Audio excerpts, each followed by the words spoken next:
তোরা কখনো ভেবেছো যে সরকারের কাছে টাকা বানানোর মেশিন আছে, তাহলে আমাদের টাকা দিয়ে কোটিপতি বানায় দেয় না কেন?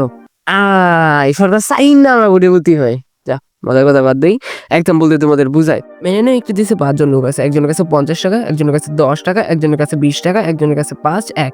এখন একটি দোকানে 10 টাকা করে একটি আলু পাওয়া যায়। এখন যার যত আলু দরকার সে ততটুকু নিয়ে নিবে, আর যে নিতে পারবে না এবং যে নিতে চায় না সে তো নিবেই না। আর মনে করো সরকার করে তোমাদের কোটিপতি বানা দিল, মজাই হয়ে যাবে। তো মনে করো সরকারে 1 কোটি টাকা করে সবাইকে দিয়ে দিল, তো এখন সবাই ভরে ভরে আলু কিনবে, ইচ্ছা মতো আলু কিনবে। তো এখন আলুর প্রোডাকশন, আলুর সাপ্লাই ওটা তো সেমই থাকবে, ওটা তো আর বাড়ে নাই। তো এখন আলুর মার্কেটে ডিমান্ড অনেক বেড়ে যাবে, সো আলুর দাম এতটা পরিমাণে চলে যাবে যেটা মানে হিসাবের বাইরে। এখনো বুঝো নাই তাই না? আচ্ছা বুঝাই দিতে দাঁড়াও। মনে করো এই পানির বোতল, মনে করতে বলছি, এই পানির বোতল তুমি বিক্রি করবা, এর দাম রাখলা 10 টাকা। তো এখন এই বোতল নিতে আসলো 1000 জন, তো এখন তুমি তো 1000 জনের কাছে দিবা না, সো এটার দাম রাখলা 500 টাকা।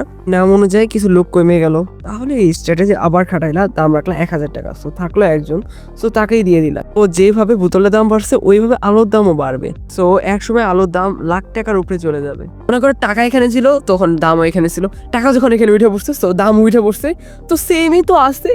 তো নতুন কি ভাই, আবার কোটিপতি বানাইলে মানে কেউ কোটিপতি না, বুঝছা?